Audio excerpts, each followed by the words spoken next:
Salut Didier. Salut Fred. Bon, dernière ligne droite dimanche. J'ai été te chercher sur ton stand. Tu avais même oublié l'heure parce qu'il y avait du monde. Tu discutais avec les gens. J'avais pas oublié, mais c'est qu'on était un peu pris ce matin. Il y a pas mal de monde. Donc merci à tous les visiteurs de s'arrêter nous voir. Ça fait plaisir. Bon, ok.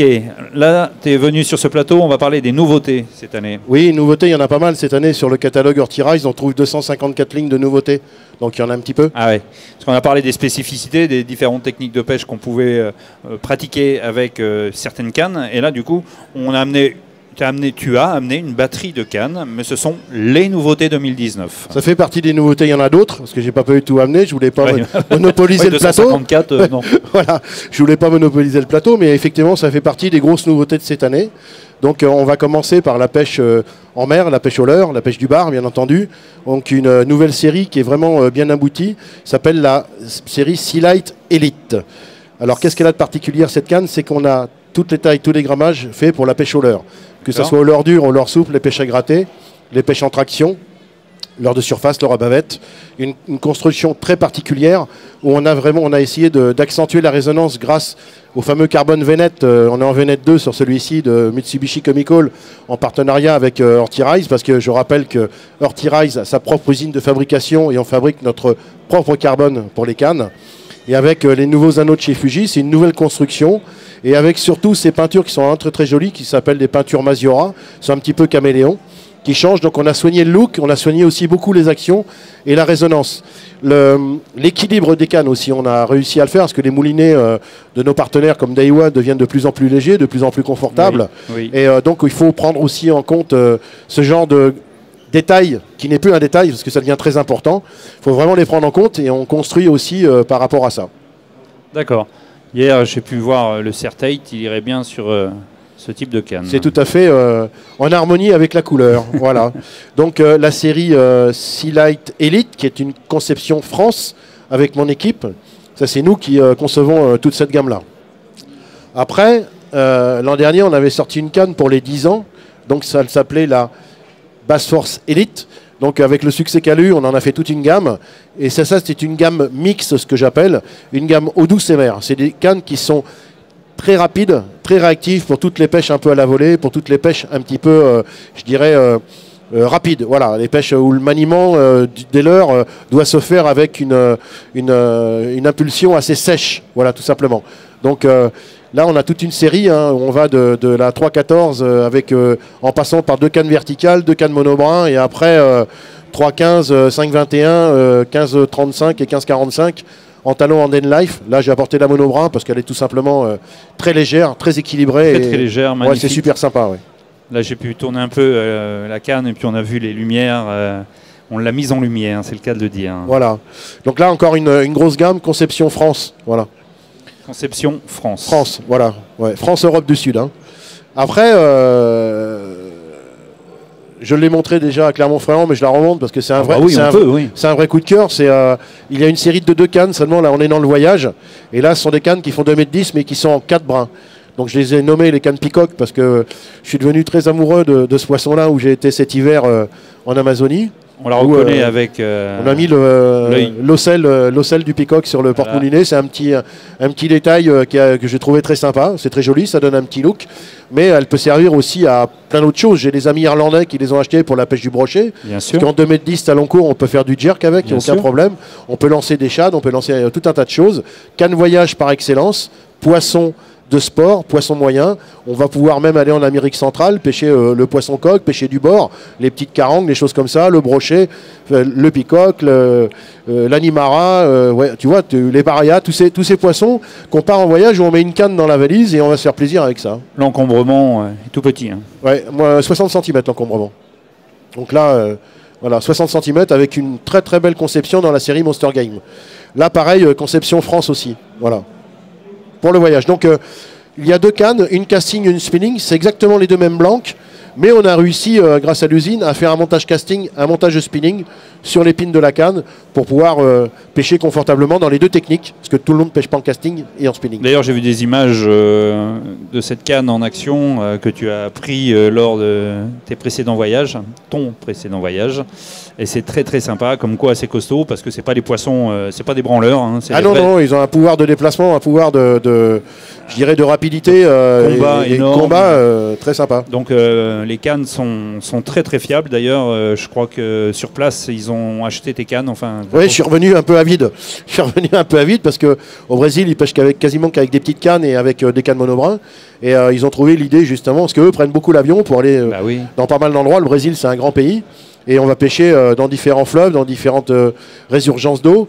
Et ils n'ont pas ce genre de choses. Ils sont obligés d'avoir le tube. Ça les embête un peu pour partir pêcher 2-3 jours.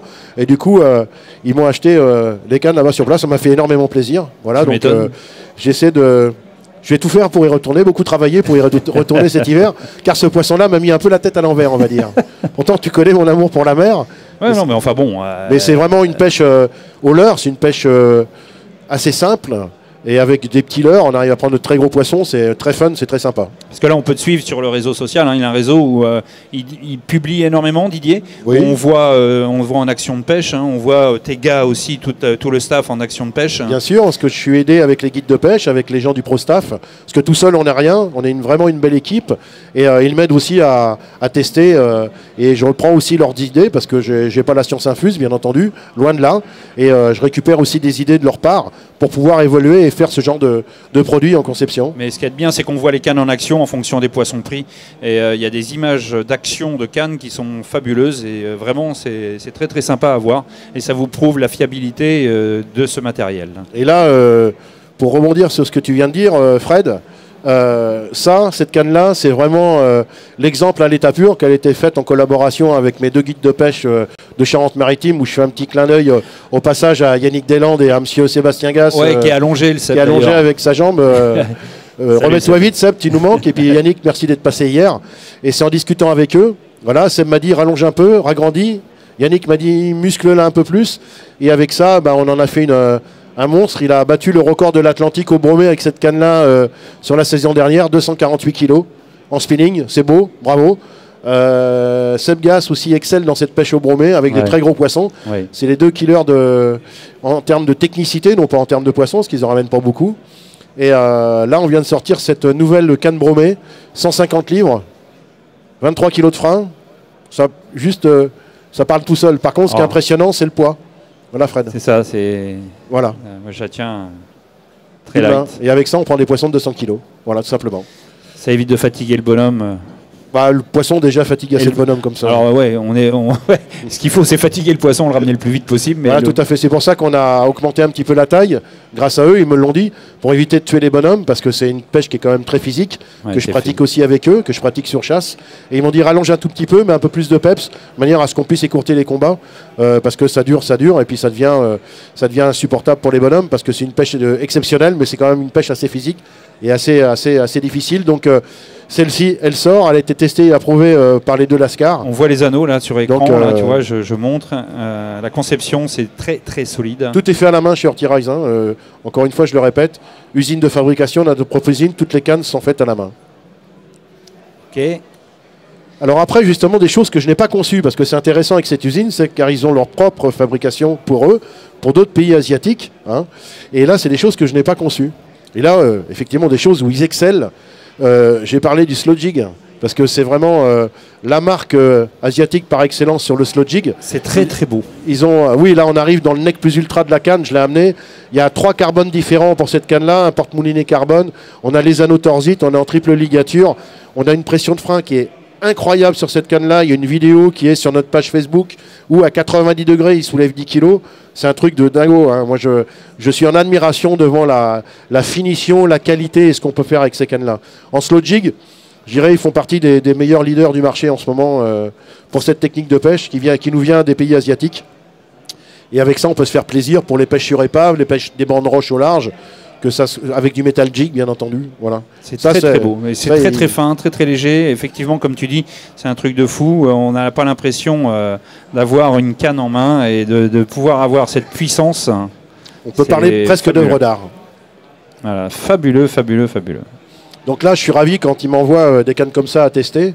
Et je peux les mettre sur le marché pour la France et l'Europe du Sud. C'est plutôt assez génial. Et pour presque finir, ils ont aussi une autre technique qui nous vient tout droit de chez eux, c'est le light jigging, ce que j'appelle. Oui, oui. Voilà. Ça, on a le slow jig, qui est une technique de pêche particulière, et après on a le light jigging, et là ils ont sorti la série Deep Blue. Là j'ai rien fait, j'ai juste pris du picking pour les mettre en France sur le catalogue. Il y a plusieurs cannes à la gamme cette année, 40, 120 et 200 grammes pour pêcher vertical, maigre, lieu, courant, profondeur. Mais par contre, c'est super léger, c'est très agréable. C'est très fun de pêcher avec ça. Et l'intérêt de ces cannes-là, c'est de pêcher avec un petit moulinet. Oui, c'est ce que j'allais voilà, dire. On peut pas équiper. Ouais. Non, taille 3000 maximum. Et là, c'est du régal de pêcher toute la journée. On peut pêcher en ascenseur, on peut pêcher à la ferraille. On se fait vraiment très, très plaisir. Voilà. On a pu découvrir les nouveautés 2019 que Didier... Une partie des nouveautés. Oui. Parce qu'il y en a 254 nouveautés. Donc c'est une partie des nouveautés de la gamme Irty Rise. Toujours la fiabilité de ces cannes. Et puis Didier qui est toujours de l'avant, de l'avant, de l'avant. Il prépare déjà 2021. Donc, 2020 et 2021 est en cours, oui, tout à fait. Oui, ben oui c'est ce que tu m'avais dit l'autre jour. Je pars la semaine prochaine avec des protos pour 2020-2021. C'est bon, tire-toi. Il repart, vous savez où? Dis, où tu vas? Je repars en Inde, au Lake Shadwip, sur le camp de Ifresex, où je l'ai fait il y a 2 ans et c'est quelque chose d'assez fabuleux. C'est une rencontre humaine. Ça nous rend service parce que c'est grâce à ces voyages aussi qu'on arrive à avoir. Lui teste les cannes et pêche en même temps, les fait venir. Et s'il y a des modifs à faire, avant que nous les ayons en main, eh ben, il dit attention, là je veux ça, là je veux ça. C'est comme ça depuis le début chez Irty Rise. Ça fait 12 ouais, mais enfin, là, ans. Tu voyages pas mal quand même. Là. Je travaille beaucoup et je voyage, je fais que ça. Oui, mais enfin tu fais les deux. C'est ma passion. C'est normal. C'est la passion de mon métier, c'est mon métier et j'adore mon métier. Et bientôt il va partir en Espagne. Donc pour d'autres poissons. Pour l'eau douce, oui aussi. Oui. Pour l'eau douce.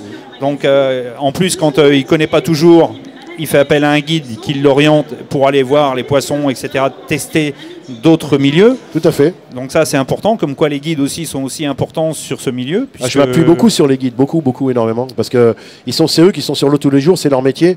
Et c'est avec eux qu'on apprend aussi. Voilà. Et ça, chapeau à tous les guides de pêche en France, qu'ils soient en mer ou en eau douce. Tous ceux qui font un vrai métier, moi je leur tire mon chapeau parce que c'est grâce à eux aussi que ça fabrique des pêcheurs et ça fabrique des gens pour venir nous voir sur les salons. Et ça, c'est plutôt très sympa et ça apporte, je dirais, à toute cette jeunesse une belle passion et quelque chose qui est vraiment formidable.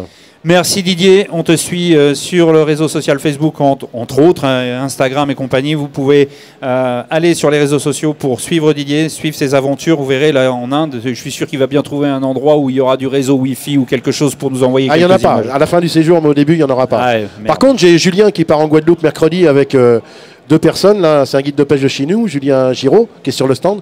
Il part en Guadeloupe faire un guidage avec un détaillant et un de mes guides de pêche. Voilà, ça va se passer entre guides. Il part en Guadeloupe justement avec 1 ou 2 protos pour tester le light jigging là-bas. Voilà. Eh ben, on aura des images. Voilà. Merci Didier, on te retrouve sur le stand jusqu'à ce soir. Et puis, à bientôt. Ciao. À tout de suite.